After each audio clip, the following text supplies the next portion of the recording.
ऐ मेरे मालिक, संग तेरा हो गया, यकीन नहीं था ख्वाब पूरा हो गया। ऐ मेरे मालिक, संग तेरा हो गया,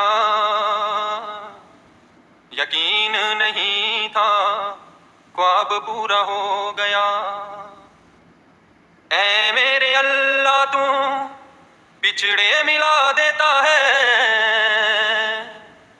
छिन में हो जाता है निहफल जो नजर में नहीं आता है। क्यों करते हैं गुमान ये दुनिया वाले, जबकि पैसा ही सब कुछ नहीं होता है। ऐ मेरे मालिक, संग तेरा हो गया, यकीन नहीं था ख्वाब पूरा हो गया। गरीबों पे रख नजर जो शरण के चाहवान है,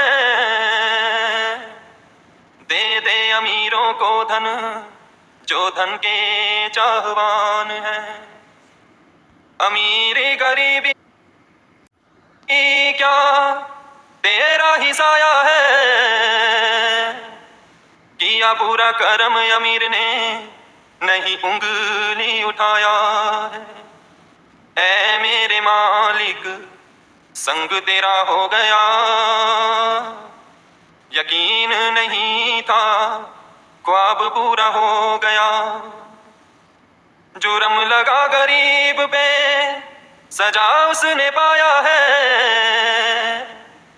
हक रोने का तो दे दे जो उसका शर्माया है। क्या यही तेरी खुदाई है, बाज आया बाज आया बाज आया है। ऐ मेरे मालिक, संग तेरा हो गया, यकीन नहीं था ख्वाब पूरा हो गया। चंदी रोना फिजूल बात हुक्म में है, जो अभी तक कोई समझ नहीं पाया है। चंदी रोना फिजूल बात हुक्म में है, जो अभी तक कोई समझ नहीं पाया है। ऐ मेरे मौला, संग तेरा हो गया, यकीन नहीं था ख्वाब पूरा हो गया, यकीन नहीं था ख्वाब पूरा हो गया।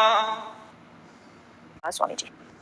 राधा स्वामी जी, यह प्रश्नोत्तर शंका पुस्तक से लिए गए हैं, जिसमें परम संत बाबा केहर सिंह जी महाराज ने जिज्ञासुओं के प्रश्नों के उत्तर दिए हैं। राधा स्वामी जी, शंका अशंका प्रश्न संख्या 202।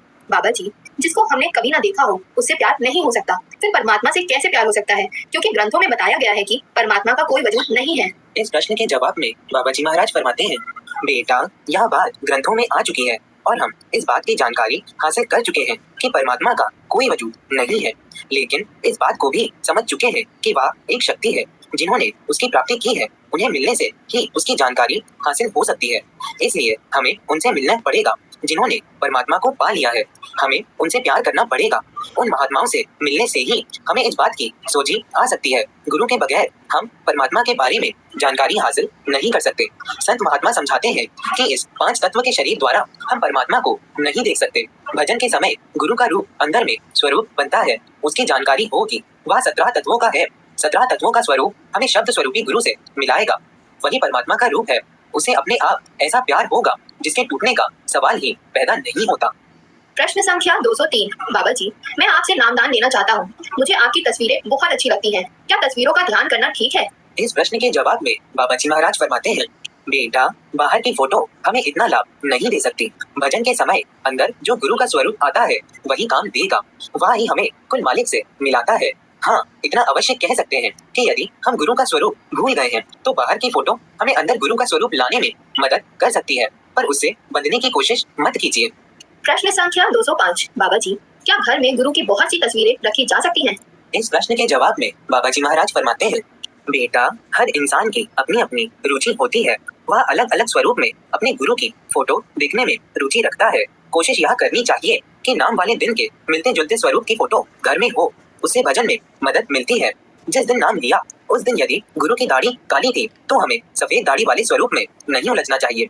जिस दिन से हमने नाम लिया है उस दिन से वहाँ हमारा शब्द स्वरूपी गुरु खड़ा है। उसमें ध्यान रखिए, इसका पता अनामी देश में जाकर लगेगा।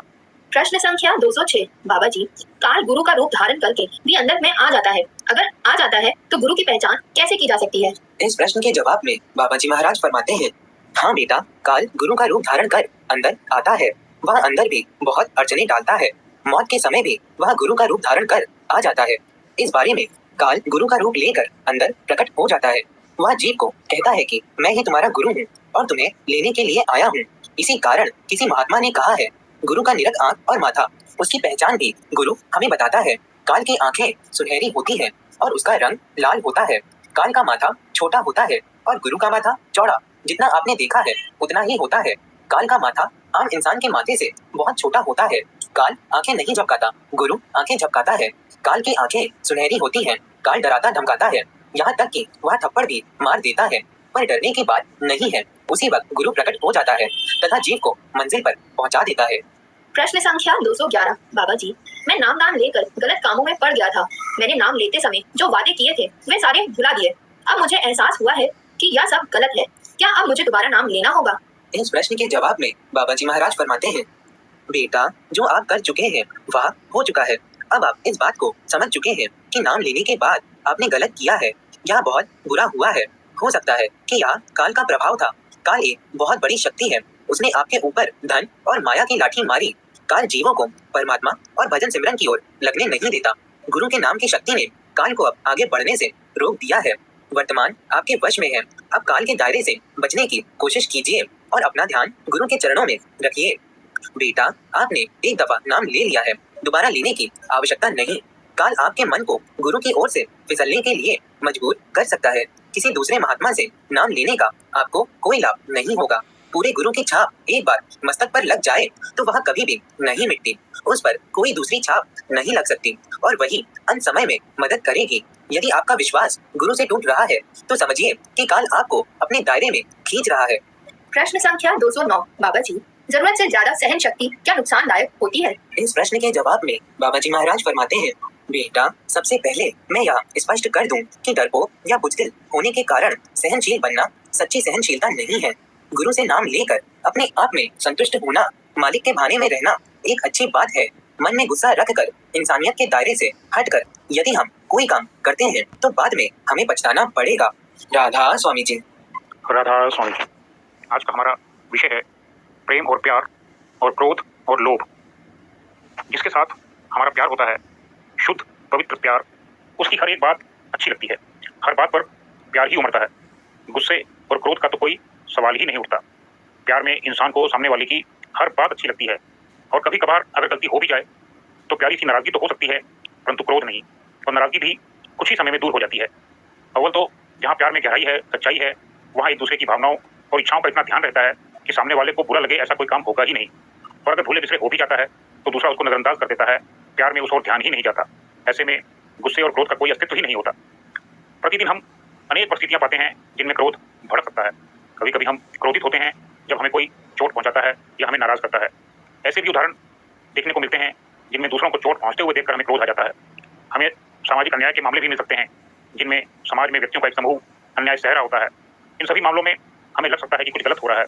हो सकता है कि जो कुछ घट रहा है उसे हम अनदेखा न कर पाएं। फर्क इस बात में है कि हम अन्याय के प्रति किस प्रकार प्रतिक्रिया करते हैं। हम फैसला करने की क्षमता रखते हैं। हम क्रोध से प्रतिक्रिया कर सकते हैं या हम क्रोध को काबू करके उसे प्रेम में बदल सकते हैं। हम क्रोध की आग को प्रेम से शांत कर सकते हैं। किसी झगड़े के दौरान क्रोध भरी आवाज में बोलने के बजाय हमें मिठास का मरहम लगाना चाहिए ताकि दूसरों का गुस्सा ठंडा पड़ जाए। वातावरण में क्रोध भरे विचारों की तरंगों को बढ़ावा करने के बजाय हम प्रेम भरे विचारों को प्रसारित करें ताकि वातावरण साफ हो जाए। क्रोध से प्रतिक्रिया करने में बहुत ऊर्जा खर्च होती है। ऐसी प्रतिक्रिया हमें क्षीण, शक्तिहीन कर देती है। पर अगर हम अपनी ऊर्जा प्रेममय प्रतिक्रिया में लगाएंगे तो उससे न सिर्फ हम परिस्थिति में समन्वय ले आएंगे बल्कि हम स्वयं भी उस प्रेम से ऊर्जा पाएंगे। जब हम प्रेम से व्यवहार करते हैं तो हम दरवाजे को खोलते हैं ताकि प्रभु प्रेम हम में से प्रवाहित हो। हम प्रभु प्रेम से ऊर्जा और उभार पाते हैं। अगली बार जब हम अपने आप को ऐसे माहौल में पाएं जहां अन्याय हो रहा हो, तो हम क्रोध के बजाय प्रेम से प्रतिक्रिया करने की कोशिश करें। हम अपनी सकारात्मक प्रतिक्रिया का उस माहौल पर और अपने आप पर, दोनों पर असर होता हुआ अवश्य देख सकते हैं। इस संसार में बहुत क्रोध विद्यमान है। प्रेम से हम संसार में समन्वय और शांति ला सकते हैं। हम क्रोध को प्रेम से जीत सकते हैं। हम देखेंगे कि हमारा ऐसा कृत्य एक तरंग के जैसे औरों तक पहुंचेगा और वह दिन दूर नहीं होगा जब हमारे आसपास का सारा वातावरण शांति का आश्रम बन जाएगा। क्रोध और प्रेम को हम एक उदाहरण से समझने की कोशिश करते हैं। एक चाबी और एक हथौड़ा, दोनों का इस्तेमाल ताले पर अलग अलग इरादे से कैसे किया जाता है। एक गांव में एक ताले की दुकान थी। ताले वाला रोजाना अनेकों ताले तोड़ा करता और अनेकों चाबियां भी बनाया करता था। ताले वाले की दुकान में एक बच्चा भी रोज काम सीखने आया करता था। बच्चा रोज देखा करता छोटी सी चाबी इतने मजबूत ताले को भी कितनी आसानी से खोल देती है। एक दिन बच्चे ने ताले वाले से पूछा कि हथौड़ा ज्यादा शक्तिशाली है और हथौड़े के अंदर लोहा भी बहुत ज्यादा है। आकार में भी वह चाबी से बहुत बड़ा है, लेकिन फिर भी हथौड़े से ताला तोड़ने में बहुत समय लगता है और बहुत मेहनत भी लगती है। जबकि इसके विपरीत इतनी छोटी सी चाबी बड़ी ही आसानी से इस मजबूत ताले को कैसे खोल देती है। दुकानदार ने मुस्कुरा के बच्चे से कहा कि हथौड़े से तुम ताले पर ऊपर से प्रहार करते हो और उसे तोड़ने की कोशिश करते हो, लेकिन चाबी ताले के अंदर तक जाती है, उसके अंतर्मन को छूती है और उसके अंदर घूमकर ताले के अंतर्मन को बिना चोट किए स्पर्श करती है और वो ताला आराम से खुल जाया करता है। वाह, कितनी गूढ़ बात कही है। इसी प्रकार हम चाहे कितने भी शक्तिशाली क्यों ना हो, ताकतवर क्यों ना हो, लेकिन जब तक लोगों के दिल में नहीं उतरेंगे, उनके अंतर्मन को नहीं छुएंगे, तब तक कोई किसी की इज्जत नहीं करेगा, कोई हमारी परवाह नहीं करेगा। जिस प्रकार हथौड़े के प्रहार से ताला खुलता नहीं बल्कि टूट जाता है, ठीक वैसे ही अगर शक्ति के बल पर हम कुछ करना चाहते हैं तो हर बार नाकाम और असमर्थ रहेंगे, क्योंकि शक्ति के द्वारा हम लोगों के दिलों को कभी छू नहीं सकते हैं। इसी तरह प्रभु को भी पाने के लिए हमें प्रभु को दिल से प्यार से हर रोज पुकारना होगा। हमारा ताला 10वां द्वार है और हमारी चाबी उस सच्चे गुरु द्वारा बख्शी गई नाम की दात है। जब हम हर रोज उस मालिक को याद करके भजन सिमरन पर बैठेंगे तो ये भजन सिमरन हमारा उस चाबी का काम करेगा जो हमारे अंतर्मन को प्रेम और प्यार से परिपूर्ण करेगा और परमात्मा के हुक्म के लिए समर्पण करना सिखाएगा, जो हमारे 10वें द्वार को खोल देगा। सिर्फ भजन सिमरन ही है जो उस चाबी की तरह काम कर सकता है और उस ताले रूपी हमारे 10वें द्वार को पार करा सकता है और खोल भी सकता है। जब हमें अपने मन को अहंकार के वश में रखकर हथौड़ा बने रहने देना है या फिर मन को भजन सिमरन में लगाकर उस चाबी का रूप बनाना है, ये हमारा अपना निजी निर्णय है। हथौड़ा क्रोधाग्नि में जलकर अहंकार में आकर चोट करता है, इससे ताला टूटता है, खुलता नहीं, जबकि चाबी प्रेम से अंतर्मन को छूती भर है और ताला खुद ब खुद खुल जाता है। अब हम प्रेम और लोभ को लेते हैं। प्रेम और प्यार के मध्य लोभ का भी कहीं कोई स्थान नहीं होना चाहिए। जिस प्यार के पीछे लोभ या लालच अथवा स्वयं का कोई भी स्वार्थ छिपा होता है, वो प्यार केवल व्यापार की श्रेणी में रखा जा सकता है। प्यार और प्रेम का तो वहाँ केवल दिखावा मात्र होता है। ऐसा प्यार लोभ लालच का अभिप्राय पूरा होते ही नष्ट हो जाता है। लोभ लालच से बच पाना बड़े बड़े ज्ञानियों और विद्वानों के लिए भी आसान बात नहीं है। संत महात्मा बताते हैं, ज्ञानी तापस सूर कवि हो वित्त गुण अगार, कही के लोभ विडंबना किन्हीं न यही संसार। इस संसार में ऐसा कौन ज्ञानी, तपस्वी, शूरवीर, कवि, विद्वान और गुणों का धाम है जिसकी लोभ ने विडंबना या मट्टी पलीत न की हो। कोई भी लोभ के इससे बच नहीं सकता है। इसीलिए संत महात्मा हम जीवों को सचेत करते हुए आग्रह करते हैं कि क्रोध से परहेज रखो, अपने जीवन को प्रेम से आपूरित होने दो, संयम रखो, मिजाज ठंडा रखो। नर्क का द्वार हम पार कर ही लेंगे। नर्क का दरवाजा है लोभ। ये सबसे ज्यादा भयंकर और फिसलन भरा एक ऐसा दरवाजा है कि व्यक्ति न चाहते हुए भी वहां जाकर उलझ ही जाता है। लोभ के मायने हैं मन की वह स्थिति जो लुभा ही जाती है, जो व्यक्ति को काल के दायरे में खींच ही लेती है, काल के जाल में बांध ही लेती है। लोभी बड़ा कंजूस होता है, जबकि क्रोधी प्रेम से वंचित होता है। लेकिन लोभी जो है वो प्रेम और करुणा दोनों से ही वंचित रहता है, क्योंकि प्रेम में तो लिया नहीं जाता वरन दिया ही जाता है, लुटाया ही जाता है। और लोभी आदमी न कभी लुटा सकता है और वह देने का तो नाम ही नहीं जानता। उसे तो केवल चाहिए ही चाहिए, उसे तो कुछ और चाहिए, कहीं से भी चाहिए, किसी भी तरीके से चाहिए। तरीका चाहे जायज हो अथवा नाजायज, इससे उसे कुछ भी फर्क नहीं पड़ता। उसे तो बस कुछ और चाहिए। जो मिला है उसमें वह संतुष्ट नहीं होता, तृप्त नहीं होता। उसे पेट की चिंता नहीं, पेटी की चिंता है, तिजोरियां भरने की चिंता है। बहुत दयनीय और बीमारों जैसी हालत होती है लोभियों की। लोभ मन का कब्ज है। कब्ज का काम है मल को पेट में एक जगह इकट्ठा रखना। और जो लोभी आदमी होते हैं वे भी दुनिया भर के कबाड़े को अपनी तिजोरियों और तहखाने में इकट्ठा करने में विश्वास रखते हैं। इनके जीवन में प्यार और प्रेम जैसे शब्दों के लिए कोई स्थान नहीं होता। ऐसे लोग ये सोचते हैं कि संग्रह आज नहीं तो कल अवश्य काम आएगा। अभी कुछ ही समय पहले कोरोना महामारी की वजह से दयनीय और भयंकर महामारी की त्रासदी की स्थिति हम सब ने देखी है। हम सभी हर रोज देख और सुन रहे थे कि कितनी भी धन दौलत हो, एक भी श्वास देने के लिए वो नाकाफी सिद्ध हो रही थी। लोग जेबों में दौलत भर भर कर घूम रहे थे और उनकी पूरी दौलत कुछ काम नहीं आ रही थी। जो चीज एक काम आ रही थी वो थी ईश्वर पर आस्था, परमात्मा से अरदास और सदगुरु की मेहर। ये भी परमात्मा का तरीका है जीवों को चेतावनी देने का, हमें समझना चाहिए। आज हम लोगों के घरों में जाकर देखें, वहाँ काम की चीज़ें तो कम मिलेंगी और बेकार की चीज़ें भरी पड़ी हैं। जिन चीज़ों का साल में एक बार भी उपयोग नहीं होता, उन चीज़ों को रखकर हम घर को कबाड़ क्यों बनाएं? जो वस्तुएं हमारे लिए मूल्यवान होती हैं, वही वस्तुएं संतों के लिए नकारा होती हैं। तभी तो स्वामी विवेकानंद जी तरीके संत पैदा होते हैं, तभी तो मीराबाई और महात्मा बुद्ध जैसे संत जन्म लेते हैं। इन महान संतों के घर सब कुछ था, लेकिन उनकी समझ में आ गया कि इन सुख संपत्तियों और धन दौलत का कुछ भी महत्व नहीं है। जिन चीज़ों के लिए हम अपनी जिंदगी दांव पर लगाते हैं, रात रात भर जागते हैं, अपने प्रियजनों को ही अपना शत्रु तक बना लेते हैं, बड़ी से बड़ी जोखिम उठाने में भी रत्ती भर नहीं घबराते, वही वस्तुएं चाहे धन दौलत हो, जमीन जायदाद, कोई भी हमें 2 पल की शांति और तृप्ति नहीं दे सकती। तब जिनको हम बटोरने में लगे हुए हैं, उनको मीराबाई और महात्मा बुद्ध जैसे व्यक्तित्व ठुकरा कर आगे बढ़ जाते हैं सब कुछ पाने के लिए।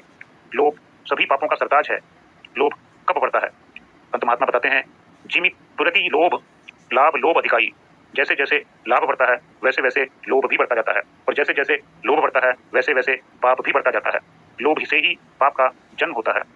आप सभी ने इससे संबंधित एक कहानी सुनी है। ये कहानी है काशी से बड़ी बड़ी पढ़ाई करके आए एक पंडित जी और एक गणिका की, जो इतना ज्ञान हासिल करने के बावजूद इस प्रश्न का उत्तर नहीं दे पा रहा है कि पाप का बाप कौन है, और उत्तर ढूंढने के लिए एक गणिका या वैश्या के कोठे तक पहुंच जाता है। फिर वहां कैसे वो धन के लोभ में फंस जाता है, और वो गणिका उसको इस प्रश्न का उत्तर देते हुए कहती है कि पाप का बाप लोभ है। लोभ में आकर जीव बड़े बड़े कुकर्म और अपराध करने को तैयार हो जाता है।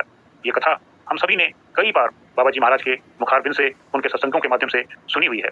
ये कथा श्रीमद् भागवत में भी आती है और बाबा जी महाराज के शब्दों में भी इसका जिक्र है।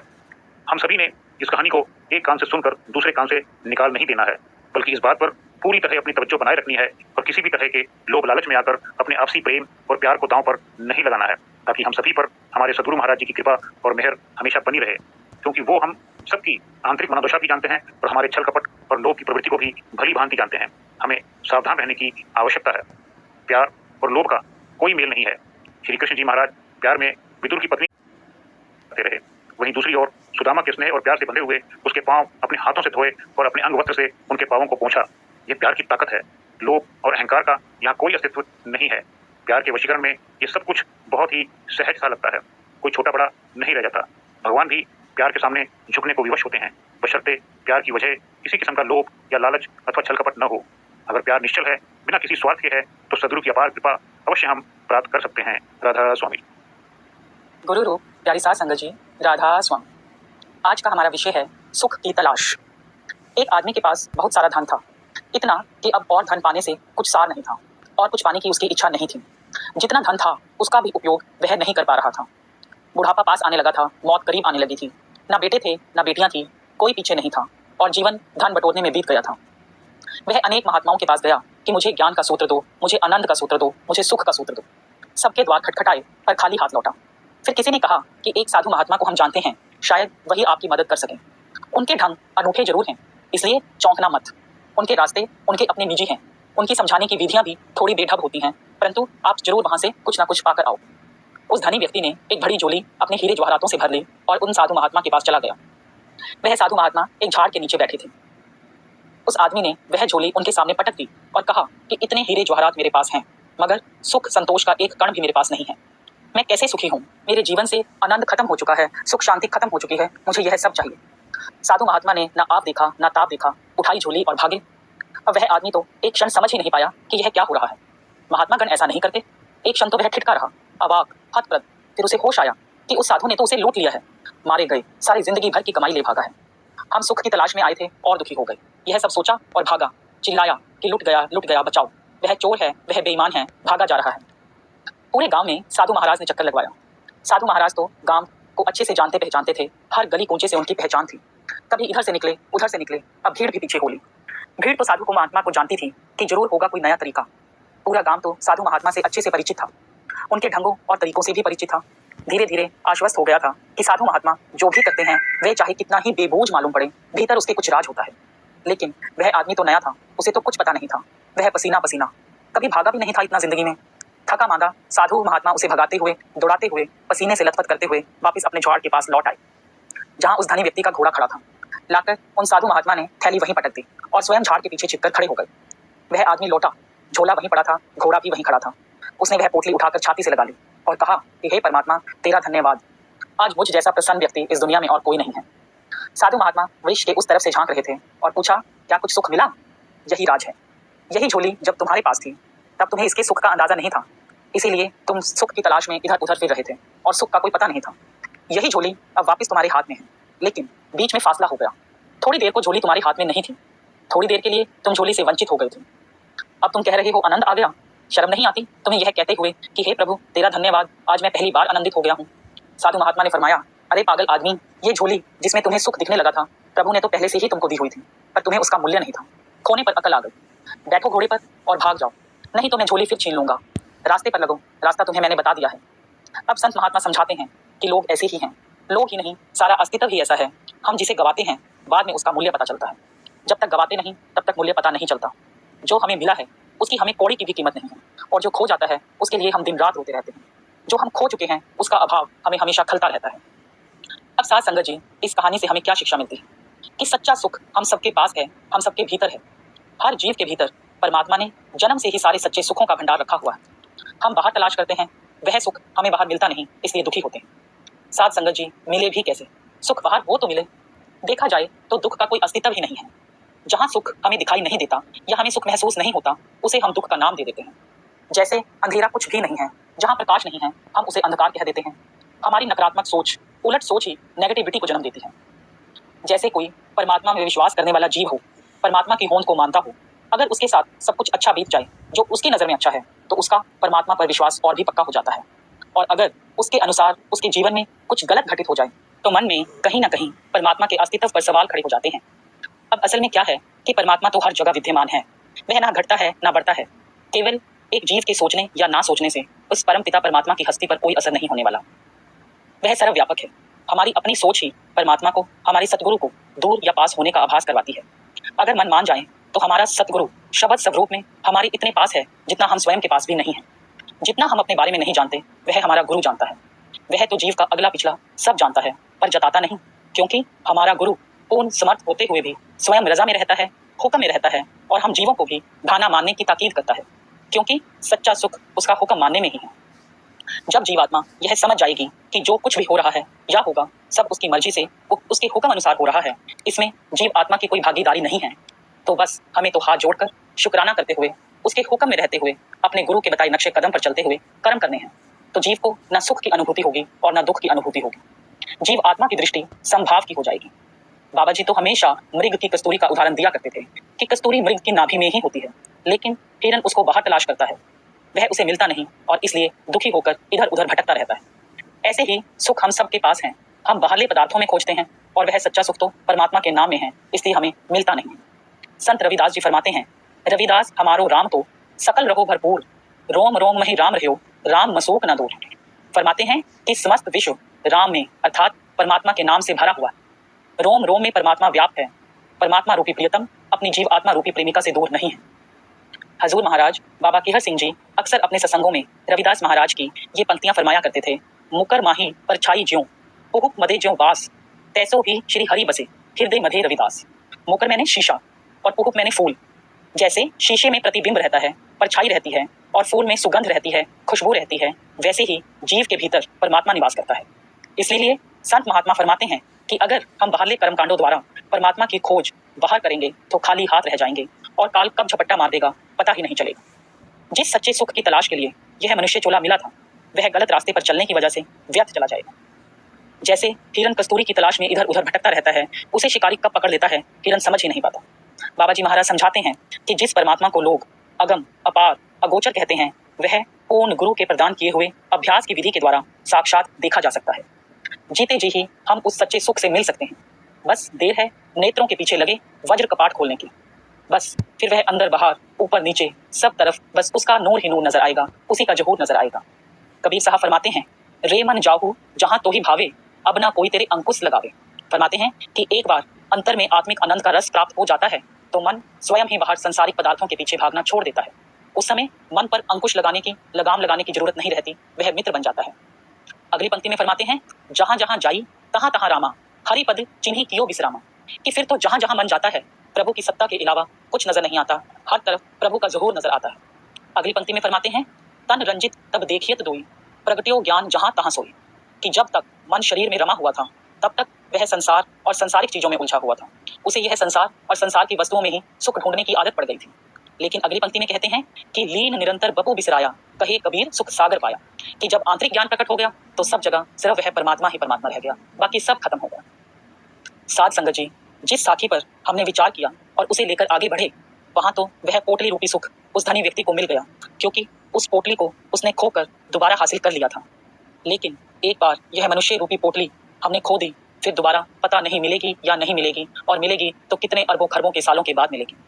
हम सभी बड़े खुशकिस्मत हैं कि बाबा जी के रूप में हमें पूर्ण सद्गुरु, एक सच्चा रहबर, एक सच्चा साथी मिल गया है, जिन्होंने न सिर्फ हमें मार्गदर्शक बनकर रास्ता दिखाया है उस सच्चे सुख के धाम तक पहुंचने के लिए, बल्कि हमारे साथ चलने को भी तैयार है। साथ संगत जी, चलना तो हमें ही पड़ेगा, वह तो हमारा हाथ पकड़ सकते हैं। तो हम सभी को अब यही अरदास करनी है कि हे सच्चे पातशाह, जब आपने हमें सोझी दे दी है, रास्ता बता दिया है, तो उस सच्चे सुच्चे रास्ते पर चलने का बल भी बख्श दे दाता। मैं तो बहुत कमजोर हूँ, मुझे उस सच्चे सुख तक पहुंचने के लिए हर प्रकार से तेरी रहनुमाई की जरूरत है। तेरे बिना मेरा कोई अस्तित्व ही नहीं है। मुझे अपना प्रेम बख्श, मुझे अपनी विरह विराग और तड़प बख्श, ताकि मैं इनके सहारे आपके द्वारा दिखाए गए मार्ग पर आगे बढ़ सकूं। क्योंकि पूर्ण सुख प्राप्त करने के लिए पूर्णता मिलनी जरूरी है, और पूर्णता मिलती है परमात्मा के नाम में। तभी तो कहा गया है कि संसार जिसे मिलता है अधूरा मिलता है, और परमात्मा जिसे मिलता है पूरा मिलता है। तो अगर पूर्ण सद्गुरु के बताए रास्ते पर चलना है तो पूरे विश्वास के साथ चलना है, क्योंकि यह विश्वास ही हमें आगे बढ़ने का मार्ग दिखाएगा। लेकिन बेविश्वास, बिना मतलब की चिंता और दुख हमें पीछे की तरफ खींचते हैं। जब विश्वास के साथ आगे बढ़ते हुए हम परमात्मा से संबंध बना लेंगे तो वही संबंध सबसे श्रेष्ठ है, उत्तम है, जो कभी दुख नहीं देता। सांसारिक संबंध क्षण भर तो सुख दे सकते हैं, लेकिन वे टेम्परेरी होते हैं, और जो चीज अस्थायी है, टेम्परेरी है, उनसे सुख की आशा भी व्यर्थ है, क्योंकि उनके खोने का डर हमेशा बना रहता है। संसार को हम जितना भी समझने की कोशिश करेंगे, वह उतना ही हमारे हाथों से फिसलता जाएगा, और अध्यात्म, रूहानियत जितनी समझ आने लगेगी, उसका आनंद, उसका सुख उतना ही बढ़ने लगेगा। इसीलिए सच्चे सुख को पाने के लिए हर समय अंतर में गुरु से बात करनी है, उनके ख्याल में रहना है, उनके नाम का सिमरन करना है। और जब बाहर दुनिया में आसपास लोगों से घिरे हुए हैं, रिश्ते नाते निभा रहे हैं, तब भी गुरु की बात करनी है। तब धीरे धीरे सच्चे सुख की अनुभूति अपने आप होने लगेगी, फिर इधर उधर भटकने की जरूरत नहीं पड़ेगी। राधा स्वामी जी।